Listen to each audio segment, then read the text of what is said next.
Hello दोस्तों, कैसे हैं आप लोग। आशा करते हैं आप लोग अच्छे होंगे और आप लोग की पढ़ाई भी अच्छी चल रही होगी। जहाँ तक आप लोग को पता है कि मैं घटनाचक्र पूर्वालोकन के आधुनिक भारत का सीरीज़ लेकर आई हूँ और ये जब सीरीज़ ख़त्म हो जाएगा तो मैं एंशिएंट और मिडाइवल का स्टार्ट कर दूँगी। और आप लोग को ये भी पता है कि इसी चैनल पर हमारा पॉलिटी का भी सीरीज़ चल रहा है, जिसमें हम 24 टॉपिक डिस्कस कर चुके हैं और यहाँ हमारा 9 टॉपिक डिस्कस हो चुका है। आज हमारा 10वां टॉपिक है और ये जो दोनों सब्जेक्ट हैं, पॉलिटी एंड हिस्ट्री, जो हमारे एग्ज़ाम में बहुत अच्छा वेटेज होता है इनका, इनसे क्वेश्चन भी बहुत बनते हैं।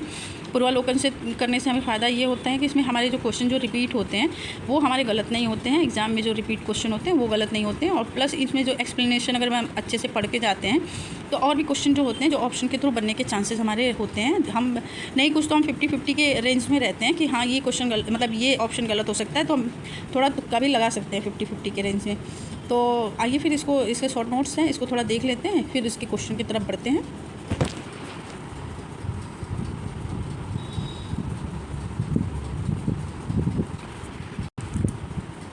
तो आज का दोस्तों हमारा टॉपिक है,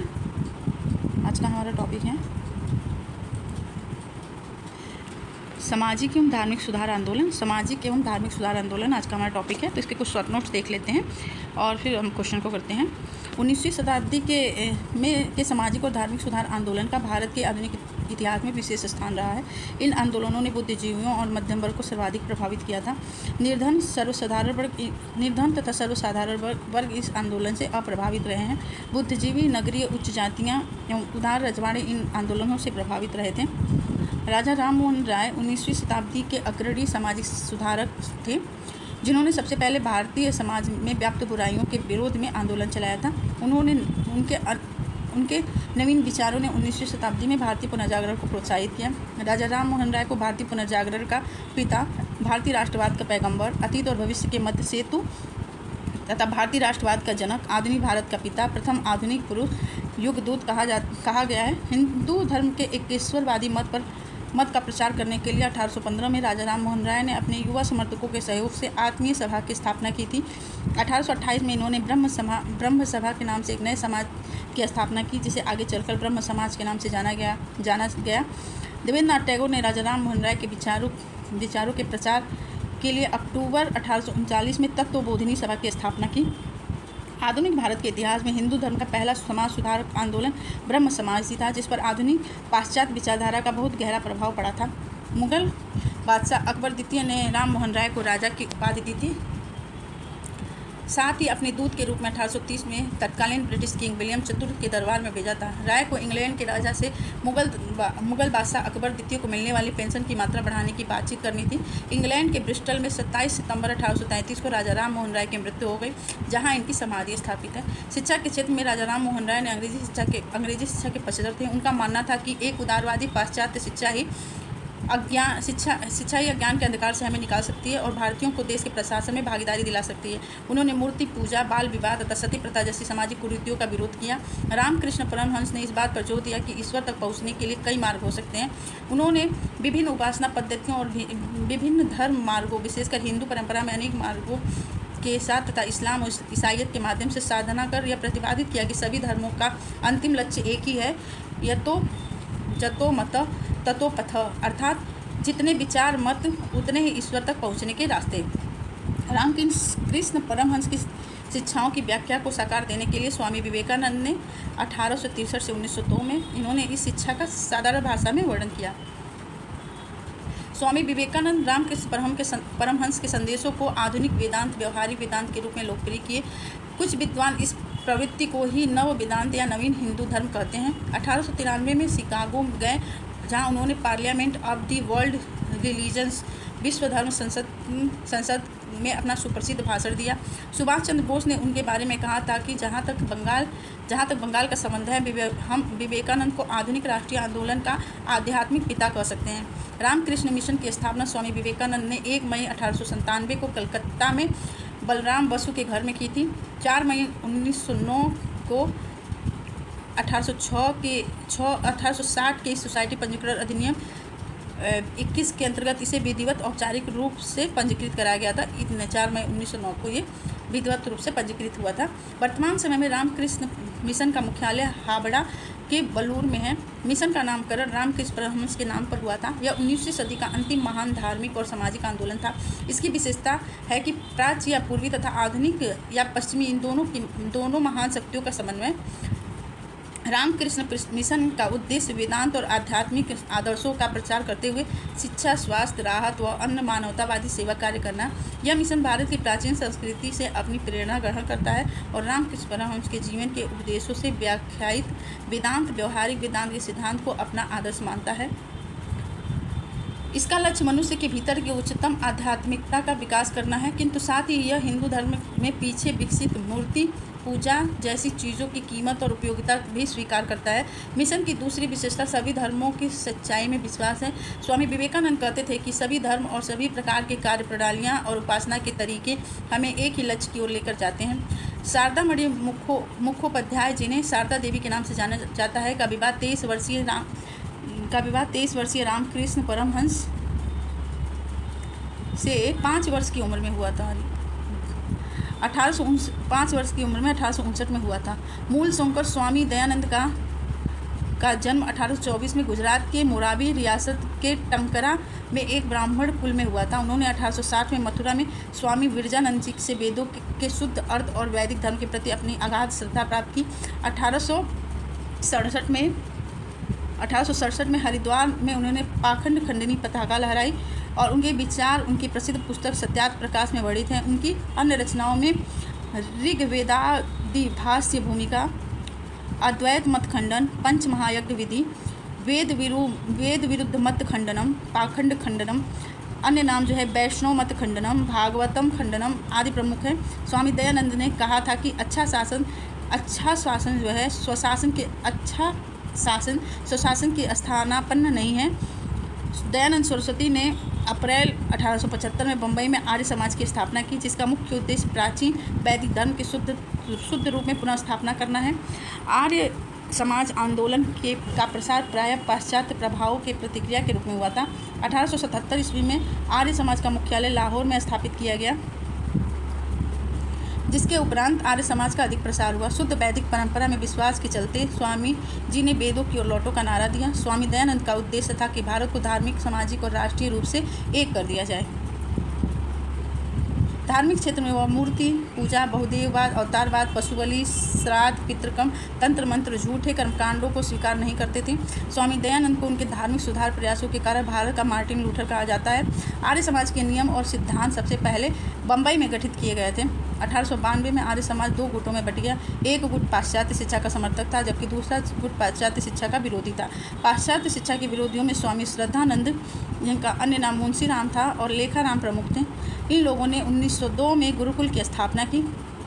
पाश्चात्य शिक्षा के समर्थकों में लाला लाजपत राय और हंसराज प्रमुख थे। प्रार्थना समाज की स्थापना 1867 में बम्बई में आचार्य केशव सेन की प्रेरणा से आत्मानंद पांडुरंग द्वारा की गई थी। महादेव गोविंद रानडे इस संस्था में बाद में जुड़े थे। इस संस्था का प्रमुख उद्देश्य जाति प्रथा का विरोध करना, स्त्री पुरुष की विवाह की आयु में वृद्धि, विधवा विवाह एवं स्त्री की शिक्षा को प्रोत्साहन देना। रानाडे का उल्लेख है कि पश्चिमी भारत में संस्कृति पुनर्जागरण के अग्रदूत के रूप में किया जाता है। देव समाज की स्थापना 1887 में शिव नारायण अग्निहोत्री ने लाहौर में की थी। ये ब्रह्म समाज के पूर्व अनुयायी थे। इस समाज के उपदेशों को देवशास्त्र नामक एक पुस्तक में संकलित किया गया, जो 4 वॉल्यूम में थे। 1873 में सत्यशोधक समाज की स्थापना ज्योतिबा फुले ने की थी। इनका जन्म 1827 में एक माली के घर हुआ था। इन्होंने गैर ब्राह्मण आंदोलन का संचालन किया। उन्होंने अपनी पुस्तक गुलामगिरी एवं अपने संगठन सत्यशोधक समाज के द्वारा पाखंडी ब्राह्मणों और एवं अनेक अवसरवादी धर्म ग्रंथों की से निम्न जातियों की रक्षा की आवश्यकता पर बल दिया। राधाकांत देव ने अपने सहयोगियों के साथ मिलकर 1830 में धर्म सभा की स्थापना की तथा सामाजिक धार्मिक सुधारों का विरोध किया। रूढ़ितावाद को समर्थन किया। राधा स्वामी सत्संग आंदोलन की स्थापना 1861 में आगरा में हुई थी।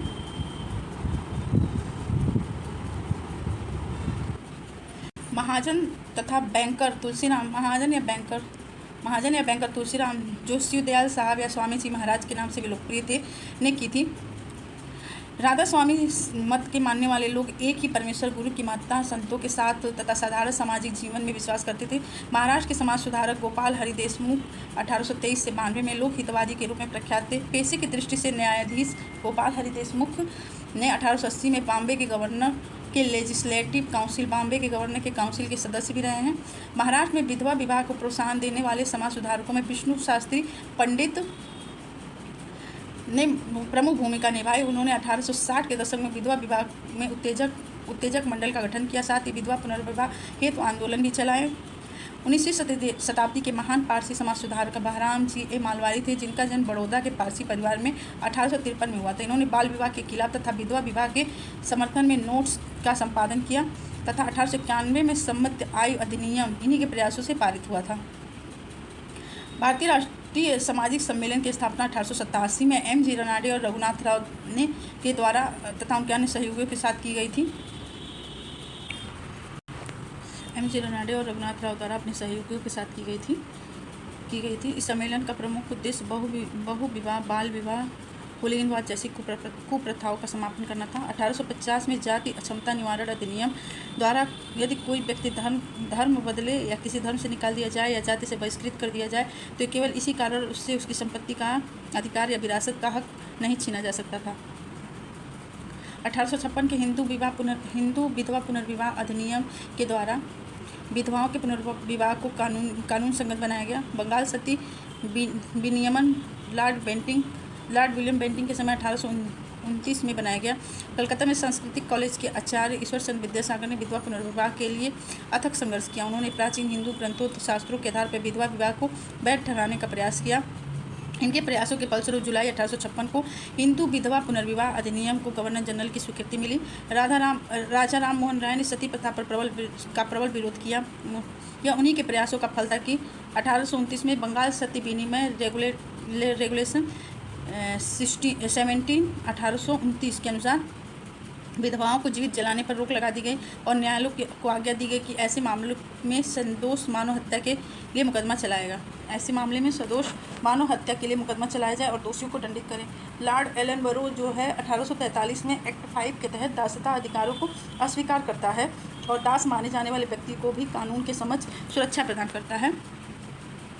1843 के एक्ट 5 के तहत दासता अधिकार को अस्वीकार करता है तथा दास माने जाने वाले व्यक्तियों को भी कानून के समक्ष सुरक्षा प्रदान करता है। केशव चंद्र सेन ने 1872 में नेटिव मैरिज एक्ट को पारित कराने में महत्वपूर्ण भूमिका निभाई थी। इस एक्ट में लड़कियों के लिए विवाह की न्यूनतम आयु 14 वर्ष और लड़कों के लिए 18 वर्ष निर्धारित की गई थी। इसे ब्रह्म विवाह अधिनियम भी कहा जाता है। वर्ष 1829 में अजमेर निवासी एवं न्यायाधीश डॉक्टर हरविलास शारदा के प्रयत्नों से एक बाल विवाह निरोधक प्रतिषेध कानून बन पाया और यह कानून 1 अप्रैल 1930 से लागू हुआ। उन्हीं के नाम पर इसे शारदा अधिनियम भी कहा गया। इस अधिनियम के द्वारा लड़कियों के विवाह की न्यूनतम आयु 14 वर्ष और लड़कों के लिए 18 वर्ष निर्धारित की गई थी। थियोसोफिकल सोसाइटी की स्थापना रूसी महिला मैडम SV ब्लावत्स्की, उनका जन्म क्षेत्र वर्तमान यूक्रेन देश में स्थित है। अमेरिकी कर्नल अलकाट और आयरिश अमेरिकी नागरिक विलियम क्वान जज तथा अन्य के द्वारा 1875 में न्यूयॉर्क में की गई थी। इस सोसाइटी के संस्थापकों ने 1882 में मद्रास के पास अडियार नामक स्थान पर सोसाइटी का मुख्यालय स्थापित किया, जो बाद में इसका अंतर्राष्ट्रीय कार्यालय बना। 1889 में श्रीमती एनी बेसेंट इस सोसाइटी की सदस्य बनी तथा 1893 में भारत आकर उन्होंने सोसाइटी के लिए सर्वाधिक सक्रिय भूमिका निभाई। 1889 में ये एनी बेसेंट 1889 में एनी बेसेंट इस सोसाइटी की सदस्य बनती हैं और 1893 में ये भारत आ जाती हैं और भारत आने में इसमें सक्रिय भूमिका निभाती हैं। भारत आकर ये श्रीमती एनी बेसेंट ने प्राचीन हिंदू धर्म को विश्व पर का अत्यधिक गूढ़ और आध्यात्मिक धर्म बताया था। थियोसोफी या ब्रह्म विद्या हिंदू धर्म के आध्यात्मिक दर्शन और कर्म सिद्धांत और आत्मा के पुनर्जन्म सिद्धांत का समर्थन करती थी। इसी कारण एनी बेसेंट भारतीय लोगों को इससे जोड़ सकती हैं और इसकी सफलता का मुख्य कारण यही था। रनाडे के शिष्य जो हैं गोपाल कृष्ण गोखले ने 1905 में सर्वेंट ऑफ इंडिया सोसाइटी की स्थापना की थी। गोपाल कृष्ण गोखले ने कांग्रेस के 21वीं गोपाल कृष्ण गोखले कांग्रेस के 21वें अधिवेशन जो 1905 में बनारस में हुआ था की अध्यक्षता की थी। गोखले महात्मा गांधी के राजनीतिक गुरु थे और 1910 के उपरांत ज्योतिबा फुले के विचारों से प्रेरित होकर मुकुंदराव पाटिल और शंकरराव जाधव ने एक ब्राह्मण विरोधी और प्रबल कांग्रेस विरोधी बहुजन समाज की स्थापना की। नाडारों द्वारा मंदिरों में प्रवेश के अधिकार की मांग की प्रस्तुति के कारण 1899 में पुराने तिरुनेलवेली की शिवकाशी में भयंकर दंगे हुए। छुआछूत उन्मूलन के लिए आयोजित हुए एक सम्मेलन में तिलक ने कहा कि यदि भगवान भी छुआछूत को बर्दाश्त करे तो मैं भगवान को भी नहीं मानूंगा। तिलक को लोग प्राय लोकमान्य और भारत का बेताज बादशाह कहते थे। दार उल देवबंद की स्थापना 1866 में हुई थी।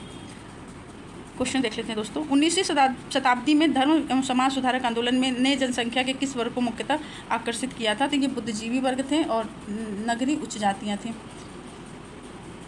और ये उदार राजवाड़े थे। 19वीं सदी के धार्मिक और सामाजिक सुधार आंदोलन ने भारत के आधुनिक इतिहास में विशेष स्थान है। इस आंदोलन में बुद्धिजीवियों मध्यम वर्ग को सर्वाधिक प्रभावित किया। निर्धन सर्वसाधारण वर्ग इस आंदोलन से लगभग अप्रभावित रहे। बुद्धिजीवी, नगरीय उच्च जातियाँ, उदार रजवाड़े इन आंदोलन से प्रभावित हैं। 19वीं सदी के सामाजिक धार्मिक आंदोलन के कारण भारत का आधुनिकीकरण हुआ। सही है। सामाजिक धार्मिक आंदोलन के मूल में बुद्धिजीवी, वैज्ञानिक दृष्टिकोण और अन्य ऐसे विचार थे जो आधुनिकता के आधार माने जाते थे। दोनों सही है, व्याख्या भी है। 19वीं शताब्दी में धार्मिक सामाजिक सुधार आंदोलन का भारत के आधुनिक इतिहास में विशेष स्थान था। इस आंदोलन ने बुद्धिजीवियों और मध्य वर्ग को सर्वाधिक प्रभावित किया। इन सामाजिक आंदोलनों के कारण भारत में आधुनिकीकरण प्रारंभ हुआ, जिसके मूल में बुद्धिवादी और वैज्ञानिक दृष्टिकोण नहीं थे, जो आधुनिकीकरण के आधार स्तंभ माने जाते हैं। तो कथन ए और आर दोनों सही है और इसकी व्याख्या भी है। निम्न में से किस वर्ग को सर्वप्रथम पश्चिमी सभ्यता ने प्रभावित किया था? तो सबसे पहले शिक्षित हिंदू मध्यम वर्ग को। शिक्षित हिंदू मध्यम वर्ग को सर्वप्रथम पश्चिमी सभ्यता ने प्रभावित किया था। नवीन पाश्चात्य शिक्षित वर्ग तर्क, विज्ञानवाद, मानवतावाद से बहुत प्रभावित हुआ। भारतीय समाज एवं धर्म सुधारकों ने इस नवज्ञान से प्रभावित होकर भीतर से हिंदू धर्म और समाज को सुधारने का प्रयत्न किया और अंधविश्वासों, मूर्ति पूजा, तीर्थ यात्रा, जात पात, ऊंच नीच आदि के तर्ज के तराजू में तौलकर धार्मिक और सामाजिक सुधार किए। निम्न महापुरुषों में कौन भारतीय जागृति का जनक कहलाता है? तो भारतीय जागृति का जनक राजा राममोहन राय है। राजा राममोहन राय को भारतीय पुनर्जागरण का पिता, भारतीय राष्ट्रवाद का पैगंबर, अतीत और भविष्य के मध्य सेतु, भारतीय राष्ट्रवाद का जनक, आधुनिक भारत का पिता, प्रथम आधुनिक पुरुष, युगदूत आदि उपनामों से संबंधित किया जाता है। भारतीय राष्ट्रवाद का जनक किसे कहा जाता है? तो राजा राममोहन राय। राजा राममोहन राय। किसको भारतीय पुनर्जागरण का पिता कहा जाता है? तो राजा राममोहन राय। भारतीय पुनर्जागरण आंदोलन का पिता राजा राममोहन राय। भारत में पुनर्जागरण आंदोलन का अग्रदूत राजा राममोहन राय। भारतीय राष्ट्रवाद का पैगंबर माना जाता है राजा राममोहन राय को। भारत का प्रथम आधुनिक पुरुष राजा राममोहन राय। राजा राममोहन राय द्वारा स्थापित प्रथम संस्थापित आत्मीय सभा 1815 में। हिंदू धर्म के एकेश्वरवादी मत के प्रचार के लिए 1815 में राजा राममोहन राय ने युवा समर्थकों के सहयोग से आत्मीय सभा की स्थापना की। निम्नलिखित में से कौन आत्मीय सभा के संस्थापक थे? तो राजा राममोहन राय 1815 में। ब्रह्म समाज की स्थापना हुई थी 1828 में। राजा राममोहन राय ने 20 अगस्त 1828 को ब्रह्म समाज नामक एक नए समाज की स्थापना की, जो आगे चलकर ब्रह्म सभा नामक एक नए समाज की स्थापना की, जो आगे चलकर ब्रह्म समाज के नाम से जाना जाता है।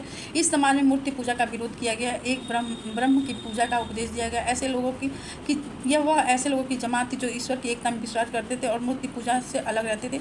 इस नवीन धर्म में सामाजिक रीति रिवाजों और धार्मिक कर्मकांडों के लिए कोई स्थान नहीं था। ब्रह्म समाज में रंग, वर्ण अथवा मत के विचार किए बिना मानव मात्र के प्रति प्रेम और जीवन के उच्चतम विधि के रूप में मानवता की सेवा करने पर बल दिया गया। समाज के सिद्धांतों का मुख्य आधार मानव विवेक, वेद और उपनिषद थे। ब्रह्म समाज की स्थापना की थी राममोहन राय ने। 19वीं शताब्दी का पहला आधुनिक हिंदू धर्म सुधार आंदोलन ब्रह्म समाज था, जिस पर आधुनिक पाश्चात्य विचारधारा का बहुत प्रभाव था। इसकी स्थापना मूलतः 1828 में हुई थी, 20 अगस्त को। 1830 में लिखे अपने न्यास पत्र में बताया गया कि इस समाज का उद्देश्य शाश्वत, सर्वधार, अपरिवर्त ईश्वर की पूजा है, जो सारे विश्व का कर्ता और रक्षक है। एक नया भवन भी न्यास मंडल को दिया गया, जिसमें मूर्ति पूजा पर तथा बलि देने की अनुमति नहीं थी। राजा राममोहन राय के उपदेशों का तात्पर्य सभी धर्मों में आपसी एकता और सामंजस्य स्थापित करना था। इससे ईश्वरवादी आंदोलन के रूप में आगे बढ़ाने का श्रेय ईश्वरवादी आंदोलन के रूप में अगर इसको आगे बढ़ाया तो महर्षि देवेंद्रनाथ टैगोर 1817 से 1905 को था, वह इस आंदोलन में 1843 में सम्मिलित हुए। उन्होंने ब्रह्म धर्मावलंबियों को मूर्ति पूजा, तीर्थ यात्रा, कर्मकांड और प्रायश्चित इत्यादि से रोका। महर्षि देवेंद्रनाथ टैगोर ने केशव चंद्र सेन से ब्रह्म समाज का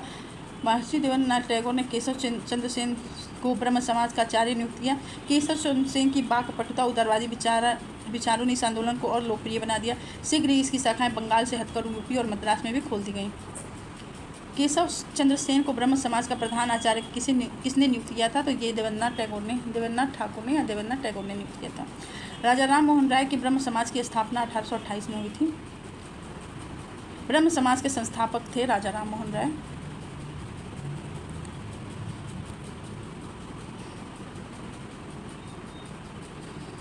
राजा राम मोहन राय को राजा की उपाधि दी थी अकबर द्वितीय ने। मुगल बादशाह अकबर द्वितीय ने राजा राम मोहन राय को राजा की उपाधि देकर अपने दूत के रूप में 1830 में तत्कालीन ब्रिटिश सम्राट विलियम चतुर्थ के दरबार में भेजा था। राय को इंग्लैंड के सम्राट से मुगल बादशाह अकबर द्वितीय को मिलने वाली पेंशन की मात्रा को बढ़ाने पर बातचीत करनी थी। इंग्लैंड के ब्रिस्टल में ही 27 सितंबर 1833 को राजा राम मोहन राय की मृत्यु हो जाती है। वहीं पर उनकी समाधि है। राजा राम मोहन राय को राजा की उपाधि से किसने विभूषित किया था? मुगल सम्राट अकबर द्वितीय। राजा राम मोहन राय की समाधि कहाँ है? तो ब्रिस्टल, इंग्लैंड में है। निम्नलिखित पर विचार कीजिए। Calcutta unitarian committee, tabernacle of new dispensation, Indian reform association. Keshav Chandra Sen का संबंध निम्नलिखित में से किससे संबंधित है? तो ये 2 से 3 से है। टेबरनेकल ऑफ न्यू डिस्पेंसन और इंडियन रिफॉर्म एसोसिएशन 2 से। केशव चंद्र सेन जो है महान समाज सुधारक और राष्ट्रवादी व्यक्ति थे। केशव चंद्र सेन का जन्म 19 नवंबर 1838 को बंगाली परिवार में हुआ था। वे 1857 में ब्रह्म समाज में सम्मिलित हुए और 24 जनवरी 1868 को केशव चंद्र सेन ने एक नए उपासना गृह टेबरनेकल ऑफ न्यू डिस्पेंसन की नींव रखी। 1870 में केशव चंद्र सेन ने हिंदू पुनर्रचना के प्रवक्ता के रूप में इंग्लैंड की यात्रा की और 1870 में इंग्लैंड से वापस लौटने पर केशव चंद्र सेन ने 29 अक्टूबर 1870 को इंडियन रिफॉर्म एसोसिएशन नामक संस्था का गठन किया। इसकी सदस्यता सभी जाति और धर्म के लोगों के लिए खुली थी। संस्था की ओर से सुलभ समाचार नामक पत्र भी निकाला गया। जबकि कलकत्ता यूनिटेरियन कमेटी 1823 में राजा राम मोहन राय द्वारा तथा द्वारकानाथ टैगोर और विलियम एडम्स द्वारा किया गया था। कलकत्ता यूनिटेरियन कमेटी जो है 1823 में राजा राम मोहन राय, द्वारकानाथ टैगोर और विलियम एडम्स ने स्थापित किया था। भारतीय ब्रह्म समाज के संस्थापक कौन थे? तो ये भारतीय ब्रह्म समाज के संस्थापक केशव चंद्र सेन ही थे। भारतीय ब्रह्म समाज के संस्थापक केशव चंद्र सेन थे। देवेंद्रनाथ टैगोर 1865 में केशव चंद्र सेन से आचार्य की उपाधि छीन ली। फलस्वरूप केशव चंद्र सेन ने मौलिक ब्रह्म समाज से अलग होकर देवेंद्रनाथ टैगोर के तहत समाज की मूल शाखा से स्वयं को आदि ब्रह्म समाज के नाम से पुकारा। मौलिक ब्रह्म समाज से अलग हो गए। देवेंद्रनाथ टैगोर के तहत जो मूल शाखा थी स्वयं को आदि ब्रह्म समाज के नाम से तथा आचार्य केशव चंद्र सेन के नेतृत्व वाले अपने गुट ने भारतीय ब्रह्म समाज या नवीन ब्रह्म समाज के नाम दिया। 1878 में नवीन ब्रह्म समाज पुनः फूट पड़ी गई जब केशव चंद्र सेन ने अपने 14 वर्ष से कम आयु की पुत्री के विवाह कूच बिहार के राजा से कर दिया, जिसके विरोध में आनंद मोहन बोस और उमेश चंद्र दत्त शिवनाथ शास्त्री ने साधारण ब्रह्म समाज की स्थापना की।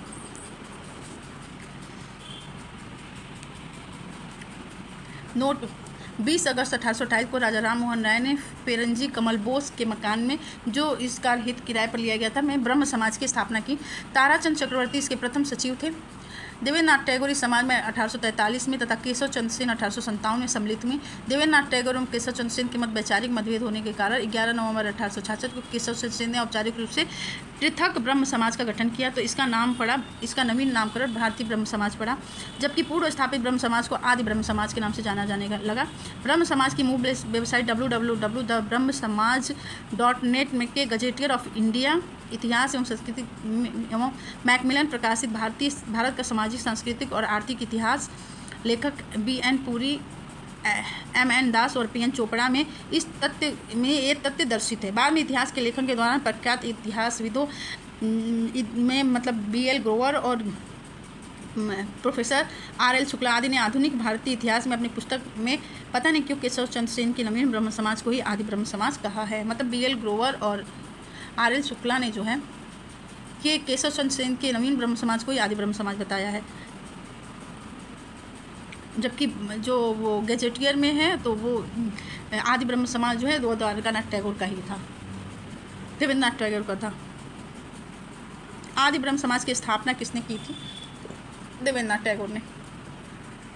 ब्रह्म समाज का सिद्धांत आधारित है एक ईश्वरवाद पर। 1828 में राजा राम मोहन राय ने ब्रह्म समाज की नींव डाली। ब्रह्म समाज की स्थापना का उद्देश्य एक ईश्वरवाद की उपासना, मूर्ति पूजा का विरोध और अवतारवाद का खंडन। ब्रह्म समाज में सर्वभौम ईश्वर की उपासना पर बल दिया गया। राजा राम मोहन राय ने निम्न में से किसका विरोध नहीं किया था? पाश्चात्य शिक्षा का उन्होंने भी विरोध नहीं किया था। बाल विवाह का विरोध किया था, सती प्रथा, मूर्ति पूजा का विरोध किया था, पाश्चात्य शिक्षा का विरोध नहीं किया था। शिक्षा के क्षेत्र में राजा राम मोहन राय अंग्रेजी शिक्षा के पक्षधर थे। उनके अनुसार एक उदारवादी पाश्चात्य शिक्षा ही अज्ञान के अंधकार से हमें निकाल सकती है, भारतीयों में देश के प्रशासन में भाग दिला सकती है।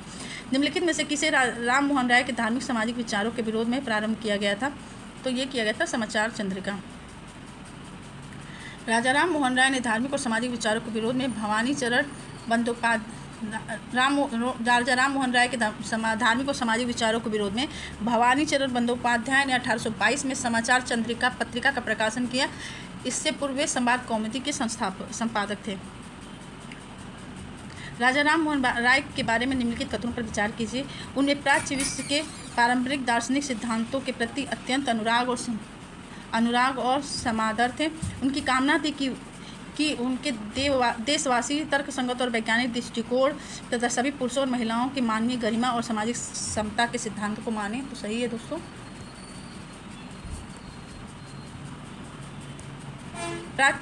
प्राच्य विश्व के पारंपरिक दार्शनिक सिद्धांतों के प्रति अत्यंत अनुराग और समादार था, सही था। उनकी कामना थी कि उनके देशवासी तर्कसंगत और वैज्ञानिक दृष्टिकोण तथा सभी पुरुषों महिलाओं की मानवीय गरिमा और सामाजिक समता के सिद्धांत को माने। तो दोनों सही है दोस्तों। शोध पत्र international journal of humanities, art and social study तथा अन्य पाठक सामग्रियों में राजा राम मोहन राय के बारे में स्पष्ट रूप से प्रकाशित है कि वे पारंपरिक पूर्वी भारतीय दार्शनिक परंपराओं के प्रति आदर और लगाव रखते थे। इसी प्रकार पाठ्य सामग्रियों और अन्य शोध पत्रों में उल्लेख है कि वे वैज्ञानिक तर्कसंगत सोच, मानवीय गरिमा, स्त्री पुरुष सभी के लिए सामाजिक समानता को बढ़ावा देना चाहते थे। इसलिए दोनों कथन सही है। ब्रह्म समाज के बारे में निम्नलिखित में से कौन सा कथन सही नहीं है? इसने मूर्ति पूजा का विरोध किया, एकदम सही है। इसने धार्मिक ग्रंथों की व्याख्या करने के लिए इसने पुरोहित वर्ग को अस्वीकारा, ये भी सही है। इसने इस सिद्धांत का प्रचार किया कि वेद त्रुटिहीन है, ये गलत है, एक तो सही है। ब्रह्म समाज की स्थापना राजा राम मोहन राय द्वारा 1828 में की थी, 20 अगस्त 1828 को। इसमें एक ईश्वरवाद पर विश्वास किया, हिंदू धर्म की कुरीतियों से मुक्त कराना, मूर्ति पूजा का विरोध और पुरोहितों के वर्चस्व को ठुकराया, स्त्रियों के वर्चस्व पर कुठाराघात किया, स्त्रियों की स्थिति में सुधार किया। स्वामी दयानंद ने वेदों को त्रुटिहीन माना तथा पुनः वेदों की लौटों का नारा दिया था।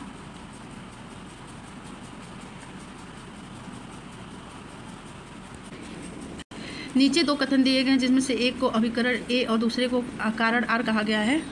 अभिकरण में संवाद कौमुदी एक बंगाली साप्ताहिक के संपादक राजा राम मोहन राय थे।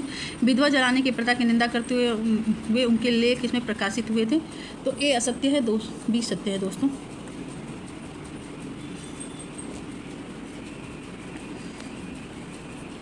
इसमें ए गलत है और बी ए गलत है और आर सही है। 4 दिसंबर 1821 को राजा राम मोहन राय ने संवाद कौमुदी नामक बांग्ला साप्ताहिक समाचार पत्र का प्रकाशन किया था। दिलचस्प बात यह है कि इस अखबार के क्रेडिट में राजा राम मोहन राय का नाम नहीं था। इसके बजाय अखबार के शुरुआती तौर पर भवानी चरण बंदोपाध्याय का नाम संपादित किया था, जिसमें दीवान ताराचंद्र दत्त उनके सहायक और सह संस्थापक के रूप में कार्यरत थे। यह अखबार न केवल सती प्रथा, विधवा को जलाने को खत्म करने के लिए आंदोलन में सबसे आगे थी, बल्कि इसने कई अन्य प्रगतिशील मूल्यों जैसे महिला शिक्षा, जाति आधारित उत्पीड़न, सामाजिक सुधारों आदि का समर्थन किया। सती दाह की निंदा करते हुए राजा राम मोहन राय ने कई लेख इसमें प्रकाशित हुए थे। राजा राम मोहन राय के कई लेख इसमें प्रकाशित हुए थे। इसमें क्वेश्चन क्या दिया है दोस्तों? संपादक नहीं थे, संपादक थे इसमें। इसके संपादक जो थे भवानी चरण बंदोपाध्याय थे और को संपादक थे ताराचंद दत्त। राजा राम मोहन राय के विचार को प्रचारित करने के लिए 1839 में तत्वबोधिनी सभा की स्थापना किसने की थी? तो ये की थी देवेंद्रनाथ टैगोर ने। राजा राम मोहन राय के विचारों को प्रचारित करने के लिए 6 अक्टूबर 1839 को कलकत्ता में देवेंद्रनाथ टैगोर ने तत्वबोधिनी सभा की स्थापना की, जिसका नाम कुछ समय के बाद बदलकर तत्वबोधिनी सभा कर दिया गया। देवेंद्रनाथ टैगोर एक हिंदू दार्शनिक और धार्मिक सुधारक हैं। 1859 में तत्वबोधिनी सभा को देवेंद्रनाथ टैगोर ने ब्रह्म समाज में मिला दिया। 1859 में तत्वबोधिनी सभा को देवेंद्रनाथ टैगोर द्वारा ब्रह्म समाज में मिला दिया गया। 19वीं शताब्दी के उत्तरार्ध में नव हिंदूवाद के सर्वश्रेष्ठ प्रतिनिधि कौन थे? तो स्वामी विवेकानंद। रामकृष्ण परमहंस की शिक्षाओं की व्याख्या को साकार करने का श्रेय स्वामी विवेकानंद को 1863 से 1902 के बीच का स्वामी विवेकानंद को है। उन्होंने इस शिक्षा का साधारण भाषा में वर्णन किया। स्वामी विवेकानंद इस नवीन हिंदू धर्म न्यू हिंदुइज्म के प्रचारक के रूप में उभरे। 1893 में वे शिकागो गए, जहां उन्होंने parliament of the world religions विश्व धर्म संसद में अपना सुप्रसिद्ध भाषण दिया। इस भाषण में उन्होंने पश्चिमी संसार के सामने भारत की संस्कृति की महत्ता को प्रभावकारी तरीके से प्रस्तुत किया। 19वीं शताब्दी के उत्तरार्ध में स्वामी विवेकानंद नव हिंदूवाद के सबसे प्रतिनिधि थे।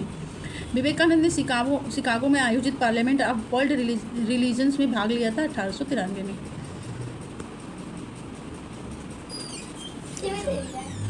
स्वामी विवेकानंद ने शिकागो में आयोजित विश्व धर्म सम्मेलन में अपना भाषण दिया था 1893 में।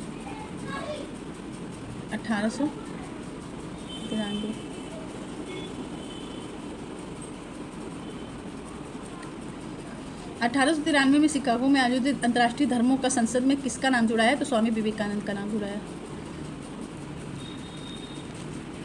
किस वर्ष स्वामी विवेकानंद ने विश्व धर्म संसद का भाग लिया था? तो 1893 में। इनमें से किसने 1893 में शिकागो में आयोजित धर्म संसद में भाग लिया था? तो स्वामी विवेकानंद ने। व्यवहारिक वेदांत के प्रतिपादक कौन है? तो ये है विवेकानंद जी, स्वामी विवेकानंद। व्यवहारिक वेदांत प्रैक्टिकल वेदांत के प्रतिपादक स्वामी विवेकानंद थे। विवेकानंद के अनुसार एक धर्म के रूप में वेदांत को गहन रूप से व्यवहारिक होना चाहिए, ताकि हमें अपने जीवन के प्रत्येक भाग में इसका पालन करने में सक्षम हो सके। विवेकानंद ने व्यवहारिक वेदांत शीर्षक श्रृंखला का प्रथम व्याख्यान 10 नवंबर 1896 को लंदन में दिया था, किंतु इससे पूर्व व्यवहारिक वेदांत मार्च 1996 में बोस्टन में भी बोल चुके थे। मतलब व्यवहारिक वेदांत शीर्षक श्रृंखला का प्रथम व्याख्यान जो है 10 नवंबर 1896 को लंदन में दिया था, लेकिन इससे पहले वे मार्च में ही बोस्टन में भी व्यवहारिक वेदांत के बारे में बोल चुके थे। इनमें से किस प्रख्यात समाज सुधारक ने ज्ञान योग, कर्म योग और राजयोग नामक पुस्तकें लिखी थी? तो यही स्वामी विवेकानंद जी थे।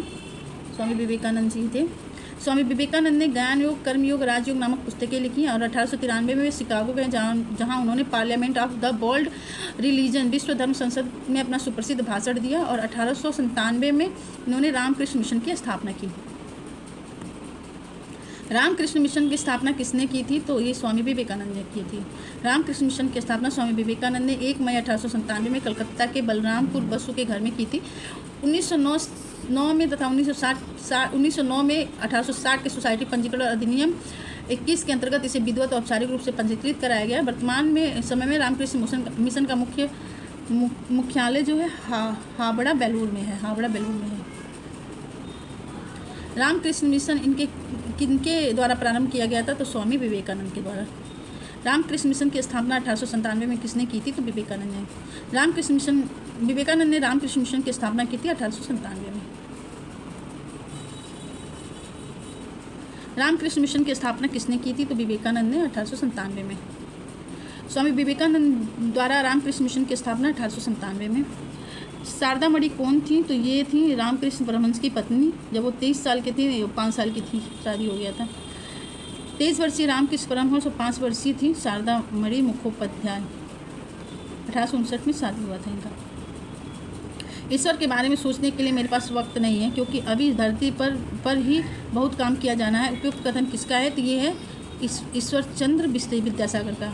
ईश्वर है या नहीं पूछे जाने पर विद्यासागर का जवाब था, ब्रिटिश साम्राज्य पूरी तरह से सड़ चुका है, इस तरह से भ्रष्ट, अत्याचारी व हीन है। यह कथन किनके द्वारा किया गया था? तो ये किया गया था सिस्टर निवेदिता के द्वारा। सिस्टर निवेदिता विवेकानंद की शिष्या थी। उन्होंने कहा था कि ब्रिटिश साम्राज्य पूरी तरह से सड़ चुका है, यह हर तरह से भ्रष्ट व अत्याचारी व हीन है। दयानंद सरस्वती का द्वारा स्थापित हुआ था तो आर्य समाज 1875 में। आर्य समाज दयानंद सरस्वती जिनका नाम था मूलशंकर, अप्रैल 1857 में बम्बई में आर्य समाज की स्थापना की, जिसका मुख्य उद्देश्य प्राचीन वैदिक धर्म की शुद्ध रूप से पुनः स्थापना करना था। आर्य समाज आंदोलन का प्रसार प्रायः पाश्चात्य प्रभावों की प्रतिक्रिया के रूप में हुआ था। 1877 में आर्य समाज का मुख्यालय लाहौर में स्थापित किया गया था। उसके उपरांत आर्य समाज का अधिक प्रचार हुआ था। आर्य समाज की स्थापना कब हुई थी तो 1875 में। आर्य समाज की स्थापना किसने की थी तो दयानंद सरस्वती ने। वेदों के पुनरुत्थान का श्रेय किसे दिया जाता है तो स्वामी दयानंद सरस्वती को। आर्य समाज के संस्थापक स्वामी दयानंद सरस्वती शुद्ध वैदिक परंपरा में विश्वास करते थे। उन्होंने पुनः वेदों की ओर लौटो का नारा दिया। स्वामी दयानंद ने वेदों के सर्वोच्च माना और मूर्ति पूजा, बहुदेववाद, कर्मकांड तथा वेद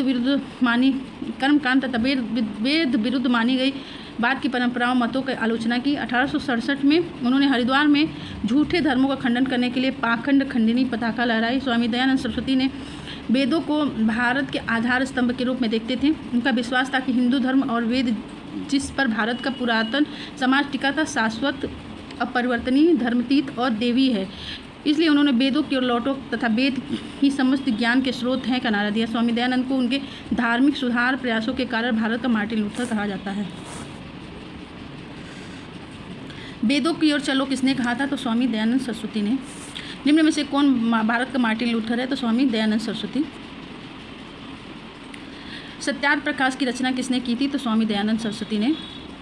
मूल शंकर या स्वामी दयानंद का जन्म 1824 में गुजरात के मोरावी रियासत के कठियावाड़ी क्षेत्र के टंकारा में एक ब्राह्मण कुल में हुआ था। वो 1860 में मथुरा में स्वामी विरजानंद से वेदों के शुद्ध अर्थ तथा वैदिक धर्म के प्रति अगाध श्रद्धा प्राप्त की। 1867 में उन्होंने पाखंड खंडिनी पताका लहराई और 1875 में उन्होंने बम्बई में आर्य समाज की स्थापना की। उनके विचार उनकी प्रसिद्ध पुस्तक सत्यार्थ प्रकाश में बढ़ी थे। उनकी अन्य रचनाएं ऋग्वेदादि भाष्य भूमिका, अद्वैत मत खंडन, पंचमहायज्ञ विधि, वेद विरुद्ध मत खंडनम, पाखंड खंडनम तथा अन्य नाम जो है वैष्णव मत खंडनम, भागवत खंडनम आदि प्रमुख हैं। सत्यार्थ प्रकाश किसके द्वारा लिखा गया था तो स्वामी दयानंद सरस्वती।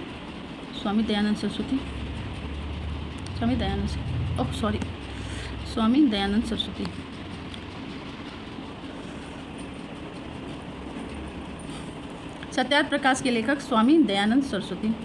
इसमें से कोई नहीं है, दयानंद है।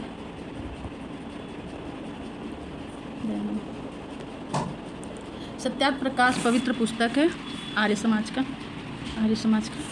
सत्यार्थ प्रकाश के लेखक कौन है स्वामी दयानंद सरस्वती। निम्नलिखित संगठनों में से किसने शुद्धि आंदोलन का समर्थन किया था तो आर्य समाज ने। दयानंद सरस्वती द्वारा 1875 में बम्बई में स्थापित आर्य समाज ने धर्म परिवर्तित हिंदुओं की हिंदू धर्म में वापसी हेतु शुद्धि आंदोलन का समर्थन किया था। धर्म परिवर्तित हिंदुओं का हिंदू धर्म में वापसी के लिए शुद्धि आंदोलन का समर्थन किया था।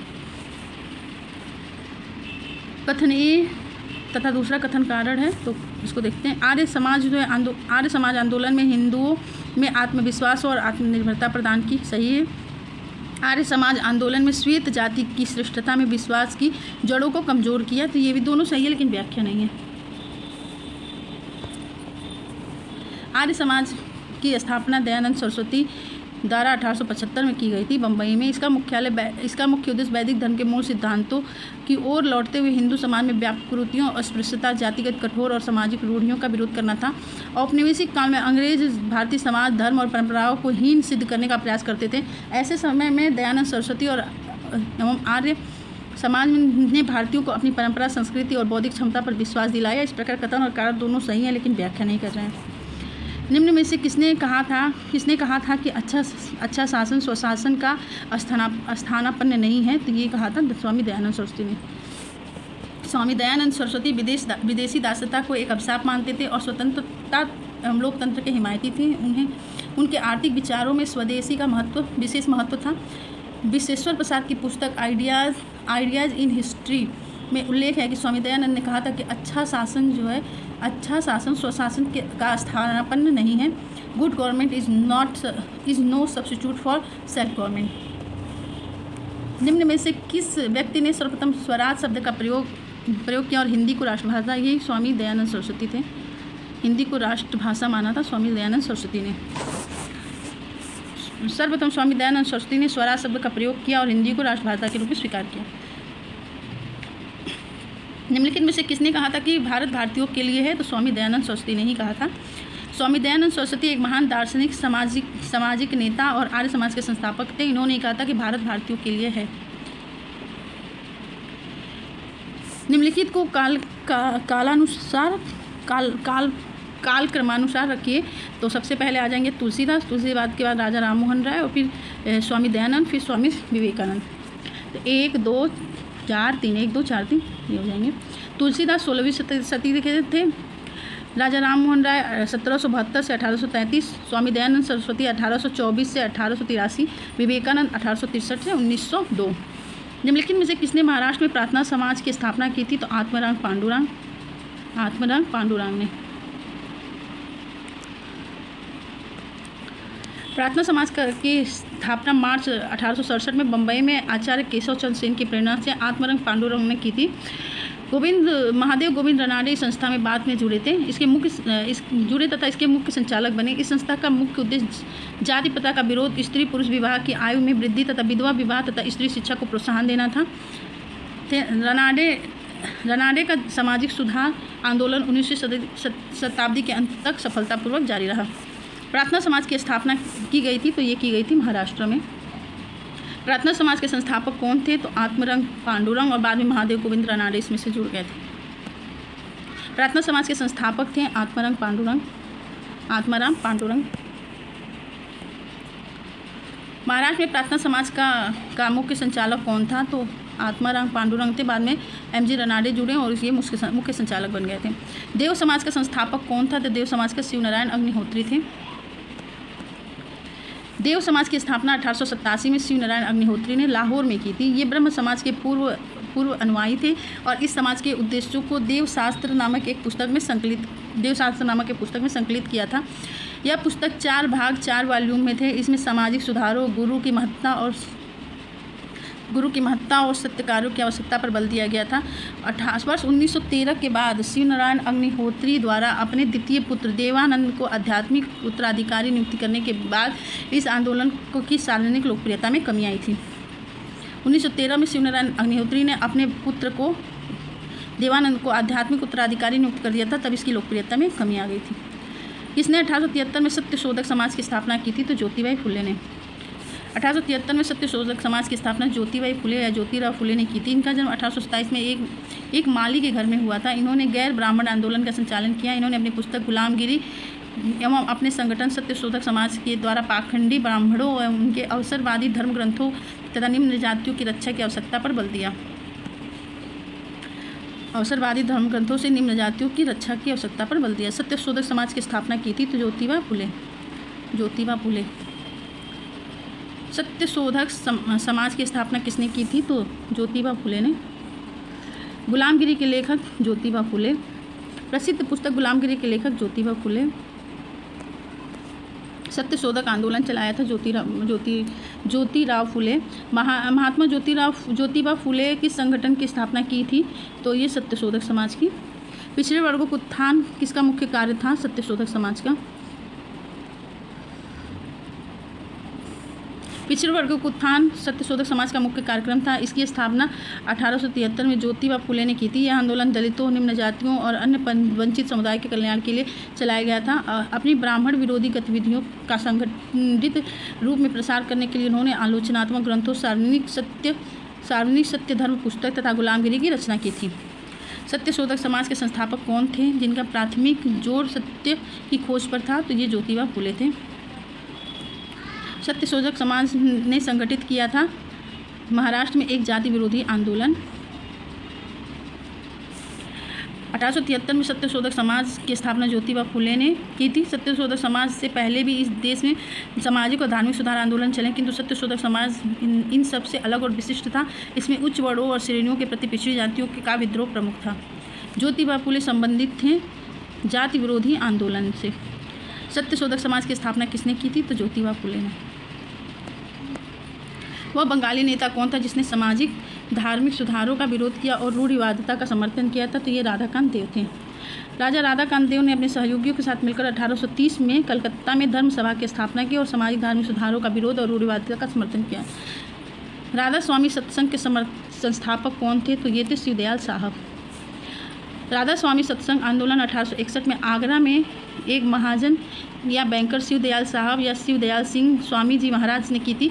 कुछ पुस्तकों में शिवदयाल साहब का मूल नाम तुलसीराम भी मिलता है। राधा स्वामी मत को मानने वाले लोग एक परमेश्वर गुरु की महत्ता तथा संतों के साथ सत्संग तथा साधारण सामाजिक जीवन में विश्वास करते थे। उनका मानना था कि आध्यात्मिक उन्नति के लिए गृहस्थ जीवन का त्याग आवश्यक नहीं है। इस पंथ में ने पारंपरिक मंदिर पूजा, मूर्ति पूजा और तीर्थ यात्रा का खंडन किया। इसने अपने सत्संग स्थलों, समाधि स्थलों और को महत्व दिया तथा धर्म और ज्ञान के कार्य, सेवा और प्रार्थना की भावना इसके आवश्यक कर्तव्य थे।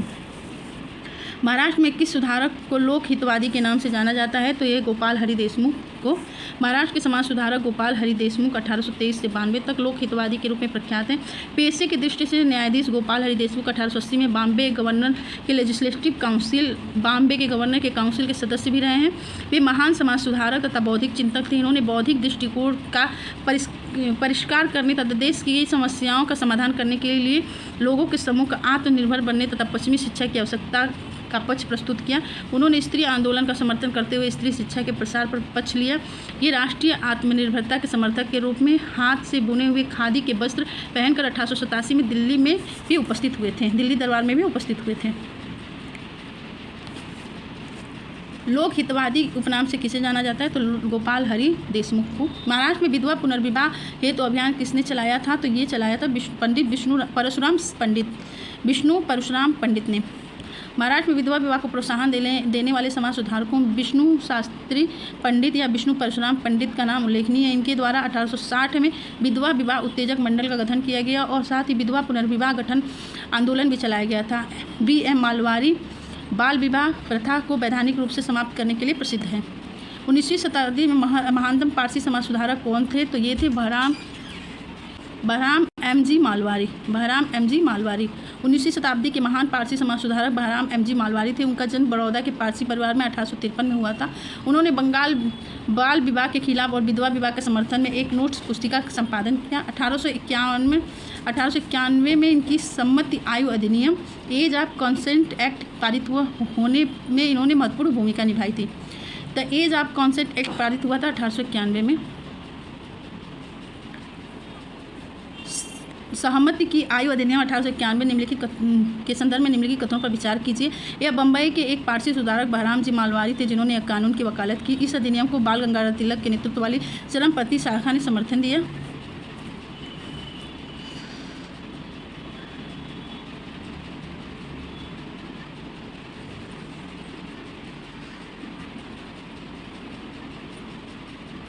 इसमें दोनों सही नहीं है दोस्तों, सॉरी केवल एक सही है, केवल एक सही है। या बम्बई के एक पारसी सुधारक बहराम जी मालवारी थे जिन्होंने एक कानून की वकालत की थी, सही है, ये सही है। इस अधिनियम बाल गंगाधर तिलक नेतृत्व वाली चरमपंथी शाखा ने समर्थन दिया था, ये सही नहीं है। 19वीं शताब्दी के पारसी महान समाज सुधारक, केवल एक सही है इसका। पारसी समाज सुधारक बहराम M.G. मालवारी थे। इनका जन्म बड़ौदा गुजरात में हुआ था, तथापि आगे चलकर बम्बई इनकी कर्मभूमि बनी। इन्होंने महिलाओं की स्थिति में सुधार के लिए बाल विवाह के खिलाफ तथा विधवा विवाह के समर्थन में जन जागरण का प्रयास किया। 1891 की सहमति आयु अधिनियम एज ऑफ कंसेंट एक्ट के पारित कराने में इन्होंने महत्वपूर्ण भूमिका निभाई। बाल गंगाधर तिलक अधिकरण ने इस अधिनियम का विरोध किया था। उस प्रधान सबल प्रिंसिपल फोर्ट था, उसका प्रधान सबल था सामाजिक और धार्मिक सुधार। उसने सामाजिक बुराइयों के निराकरण के लिए विधान निर्माण का सहारा लिया और बाल विवाह पर्दा प्रथा के उन्मूलन के लिए अविराम परिश्रम किया। सामाजिक समस्याओं पर राष्ट्रीय स्तर पर विचार विमर्श को प्रोत्साहित करने के लिए उसने भारतीय राष्ट्रीय सामाजिक सम्मेलन का उद्घाटन किया, जिसके अधिवेशन बहुत वर्षों तक भारतीय राष्ट्रीय कांग्रेस के साथ साथ होते रहे। यह उद्दृढ़ सांकेतिक व्यक्ति हैं तो ये हैं महादेव गोविंद रानडे। भारतीय राष्ट्रीय सामाजिक सम्मेलन की स्थापना 1887 में भारतीय राष्ट्रीय सामाजिक सम्मेलन की स्थापना 1887 में M.G. रानडे और रघुवंत राव द्वारा की गई थी। इस सम्मेलन का प्रमुख उद्देश्य M.G. रानडे और रघुनाथ राव द्वारा की गई थी। इसका उद्देश्य था बहुविवाह, बाल विवाह और कुलीनवाद जैसी कुप्रथाओं का समापन करना। इस सम्मेलन का अधिवेशन कई वर्षों तक भारतीय राष्ट्रीय कांग्रेस के साथ होता रहा था।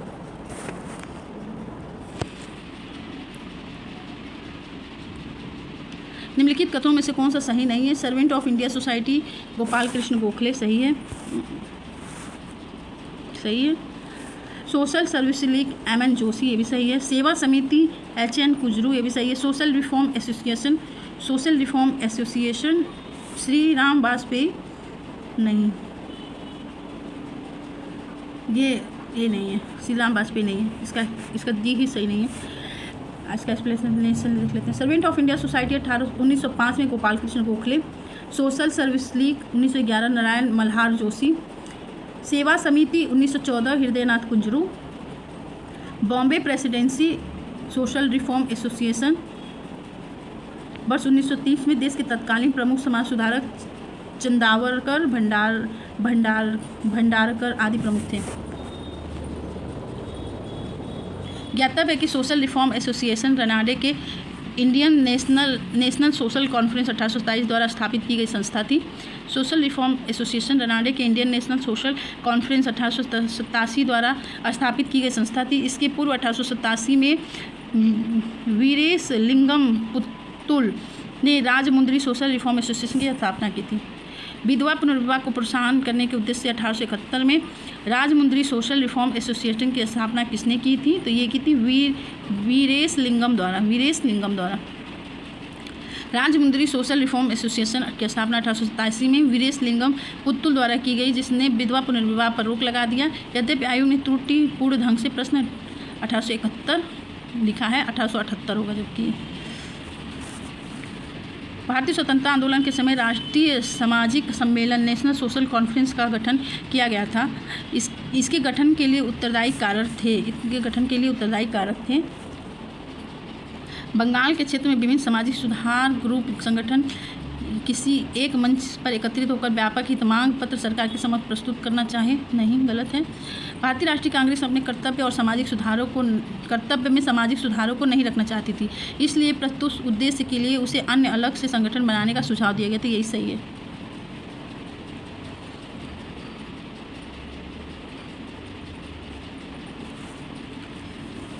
भारतीय राष्ट्रीय कांग्रेस अपने कार्यक्रम में सामाजिक सुधारों को नहीं रखना चाहती थी, इसलिए प्रस्तुत उद्देश्य के लिए उसने अलग से संगठन बनाने का सुझाव दिया था।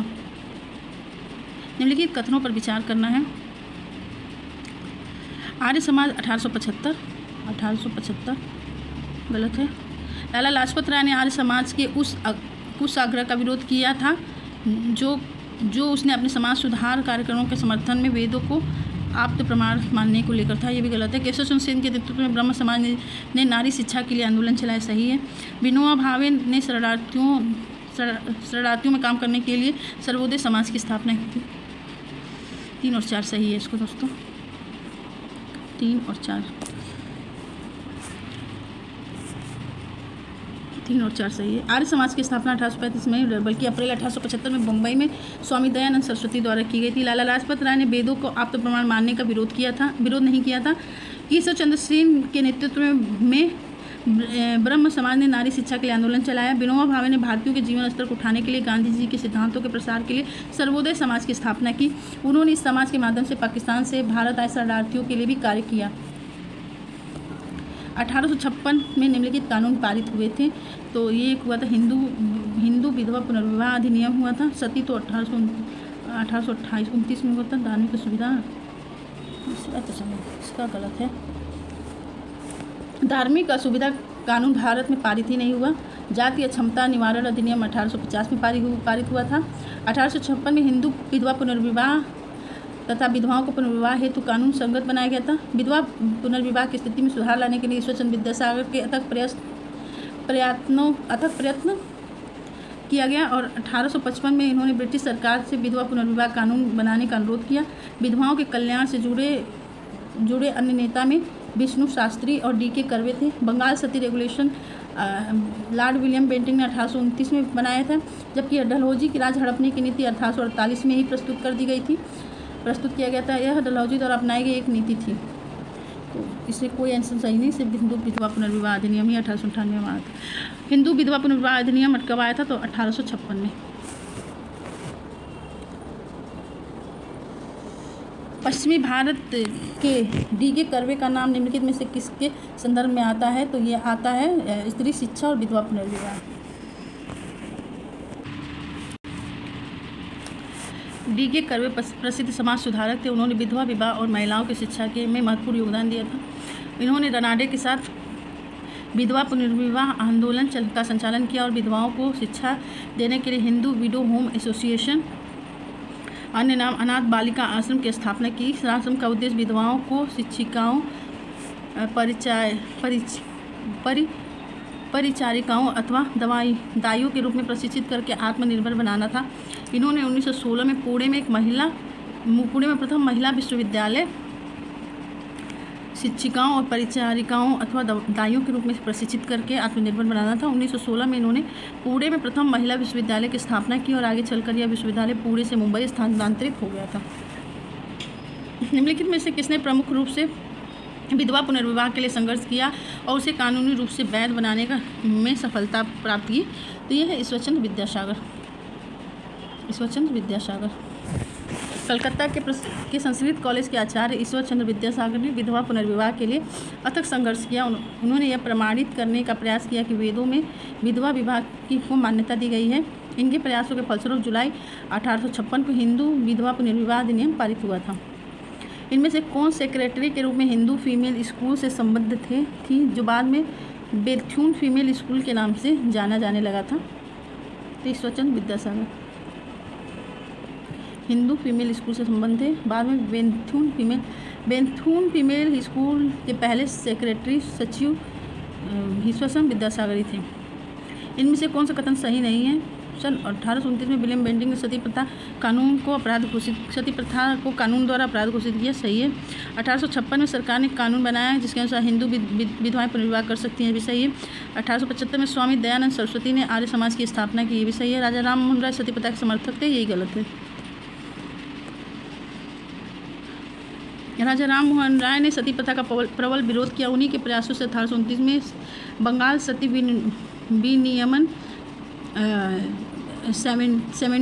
रेगुलेशन 17 ऑफ 1929 के अनुसार विधवाओं को जीवित जलाने पर रोक लगाई गई और न्यायालयों की आज्ञा दी गई कि ऐसे मामले में सदोष मानव हत्या के लिए मुकदमा चलाएं और दोषियों को दंडित करें।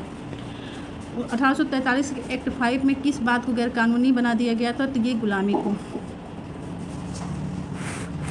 लॉर्ड एलनबरो के काल में 1843 के एक्ट 5 के तहत ईस्ट इंडिया कंपनी के क्षेत्रों में दास्ता की कानूनी मान्यता या दास्ता आपराधिक दावों के न्यायालयीय प्रवर्तन को समाप्त करने वाला अधिनियम था। इस अधिनियम ने किसी व्यक्ति अथवा उसके बाद श्रम सेवाओं की बिक्री पर रोक लगाई तथा दास होने के आधार पर संपत्ति से वंचित करने से रोका और दास माने जाने वाले व्यक्तियों को भी स्वतंत्र व्यक्ति की तरह कानून के समझ सुरक्षा प्रदान की। निम्नलिखित में से किसने 1872 के नेटिव मैरिज एक्ट को पारित कराने में महत्वपूर्ण भूमिका निभाई थी? तो केशव चंद्र सेन थे।